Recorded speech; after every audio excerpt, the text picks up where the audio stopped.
Okay, so before you read week 6, let's just take a look at what we're going to be encountering. 1 Corinthians 4 through 14, basically. And we've already looked a little bit at 1 Corinthians 1 through 3. And so just a quick little reminder, if we pull our map up again, that Paul was over here in Thessalonica, then he goes down here to Corinth, and then he ends up over in Ephesus.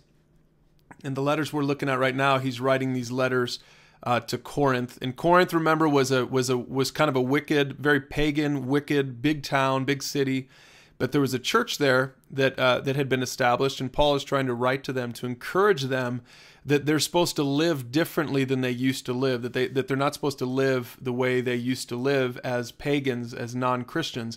And so I want to talk about a few things in this video just to prepare you for these readings. The first thing is I want to talk about black and white issues. Black and white issues when it comes to living your lives for God. He says, I wrote to you in my letter not to associate with sexually immoral people. That's a black and white issue. Now he says, I'm not saying you shouldn't associate with people of this world who are immoral, or the greedy or swindlers or the idolaters. In that case, you'd have to leave this world, or certainly they would have to leave Corinth at least. But here's what he's saying. He says, I'm talking about not associating with anyone who claims to be a brother or sister, but does those things. So it's really interesting that Paul is saying to them in their culture, in their context. He's saying, you know, we should live differently now. And if you're surrounding yourself, if in the church you've got all these people who claim to be Christians but are pulling the culture of the church down, they're living in these black and white areas. They're living according to how they want to live. They're not finding out what pleases God and doing it, but they're doing what they want to do. Paul is saying you have to get away from those people. You can't associate with those people, because those people will end up corrupting the culture of God's church, and it shouldn't be that way. Even if they claim to be brothers or sisters, he's giving us a boundary that we're supposed to draw, which I think is really good for us to be aware of in the church today. And then he says this in verse 12, what business is it of mine to judge those outside the church? In other words, I'm not going to judge the Corinthians in general, the town, because they're pagan. And that they don't know better. You know, they're not following Jesus yet. But here's what he says. Are you not to judge those inside? In other words, he's saying we're supposed to judge those inside the church. We're supposed to hold each other to a standard. He says God will judge those outside. But as for you, expel the wicked person from among you. Now, you know, for some of you, you might be like, well, wait, I thought the Bible said we're not supposed to judge. Well, Jesus says that in Matthew, but if you look at the context, it's different than the context here. The context here, Paul is talking to Christians and how they should view people, other Christians who are clearly in the wrong when it comes to black and white issues like sexual immorality, for example. And what Paul says is, yes, we're supposed to judge those people, hold them accountable, hold them to a Christian standard. So as you read that, pay attention to how he says that. And then if we go on to the next section in chapters 8 through 10, he's talking about what I would call not black and white issues, but now he's going to be talking about gray issues. And here was one of the gray issues, food sacrificed to idols. See, here was the situation.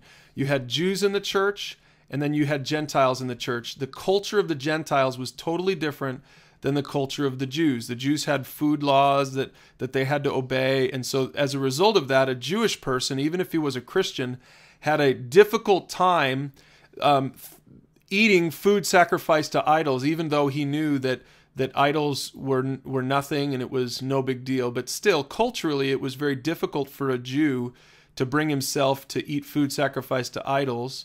And so he wouldn't do. Now, again, it's not that they were sacrificing to idols, but it was food sacrificed to idols in the pagan ritual, and then it would be sold at the market, and it was usually cheaper. So a Gentile would, out of good stewardship, would buy the cheaper meat, you know.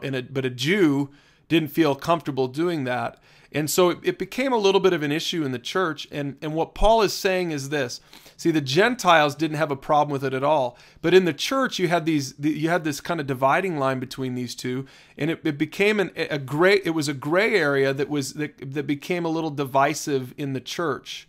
Maybe we could relate it to in our church today. Some people feel comfortable because of how they were raised. Some people feel comfortable having a beer, and other people don't feel comfortable having a beer. That's a gray issue. As long as we're not talking about drunkenness, it's a gray issue, and it can become divisive in the church. And here's what he says: we know that we all possess knowledge. He's kind of talking to the Greeks, to the Jews or the Gentiles here. He's saying, you guys know, I know that you know the right stuff about this, that an idol is nothing. But here's what he's saying: knowledge puffs up and love builds up. Those who think they know something do not yet know as they ought to know. In other words, what he's saying is, he's speaking to the Gentiles, if you're going to use your knowledge as a reason to sort of flaunt your freedom in the face of the Jews because you don't have this cultural hang-up like they do, what he's saying to them is that's not the right thing to do, even though maybe that you have the truth and you're thinking truthfully. But the way you apply it is hurting your brother because, again, if a Gentile would eat food sacrificed to idols in front of a Jew, then that would be hurtful for the Jew. That would be hard for the Jew to process. And Paul is trying to say to the Gentile, don't put your knowledge above love. Love needs to be first and foremost. He says it like this later in chapter 10. He says, so whether you eat or drink or whatever you do, do it all for the glory of God. Do not cause anyone to stumble, whether Jews, Greeks, or the church of God. So here's what he's saying is, Gentile, even though that your knowledge, you might be right technically, you can be right and still be wrong if you're causing your brother to stumble. So maybe how I would apply this today is maybe you feel okay about having a beer and it's never been a problem for you and you've never overindulged, you've never gotten drunk, and you're out to dinner with a friend that you know has struggled with that, who maybe is an ex-alcoholic. It would be good for you not to drink a beer and cause them to stumble. Even though you have freedom to, and it's no big deal for you, it doesn't matter. The point is love builds up. Never use your knowledge as kind of a trump card and sort of flaunt your knowledge or your freedom. Here's what he says. Paul, the principle here is, I am not seeking my own good, but the good of the many. I'm not seeking my own good, but the good of the many. It's about being a servant. It's about considering someone else first. And again, we're talking about gray areas like eating food sacrificed to idols. We're not talking about chapter 5 stuff, which is black and white stuff, sexual immorality. One more thing then, and kind of how it applies to the church in general publicly. In 1 Corinthians 12, 13, and 14, what you'll finish up with this week, he's talking about gifts in the church. He's talking about gifts in the church. See, what happened is there were all these gifts in the church and these spiritual gifts. And in the church, it was kind of getting a little bit out of control. People were almost wearing these spiritual gifts as kind of a badge of honor. And they were sort of missing the point for the spiritual gifts, that it wasn't about, hey, look at me, I'm a great teacher, or look at me, I have this gift of prophecy or whatever. And this is what he's getting to in chapter 13. He says, if I speak in the tongues of men or of angels, but have not love, I'm only a resounding gong or a clanging cymbal. So here he's coming back to love again. If I have the gift of prophecy and can fathom all mysteries and all knowledge, and if I have this incredible faith that can move mountains, but if I don't have love, who cares? I'm nothing. It doesn't matter what I have. If I have this great gift of prophecy or knowledge or faith, or if I'm really good at giving, if I give all I possess to the poor, if I give over my body to hardship, if I'm willing to sacrifice even my physical well-being so that I may boast, but if I have not love, I gain nothing. See, here's what he's saying is, and this can happen in the church today too, that if we forget about love, then we can really get off track. If we forget about loving one another, just kind of a real basic thing, like Jesus said, love the Lord your God with all your heart, soul, strength. And then the next commandment is this, love your neighbor as yourself. And that's what Paul's saying is, I don't care how spiritual you think you are. I don't care how knowledgeable, how wise, how smart you think you are.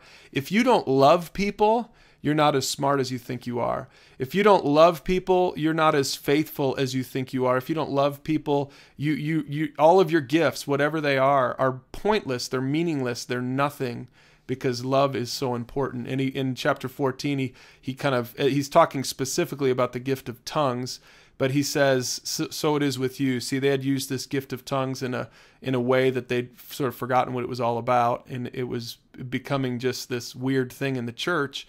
And he says, since you're so eager for the gifts of the Spirit, he says, try to excel in the gifts that build up the church. In other words, gifts that are about strengthening and edifying someone else, not just about you. He's saying, don't be so selfish. Don't be so self-centered. So if there's any theme in 1 Corinthians 4 through 14, I would say the theme is selflessness, being selfless and pursuing God who is love, whether it's in terms of black and white areas and being selfless and honoring God with your bodies, whether it's in the gray areas and being selfless and loving your brother and sister and even giving up some of your freedoms out of love for your brother and sister, or whether it's giving up the way you look at how gifted you are or the role that you can play in the church. Again, if it's not with love in mind, then it means nothing and it is nothing. So read through those chapters now, read them again, maybe come back to this video if you need to watch it again. But there's some really powerful stuff that really applies to our lives today.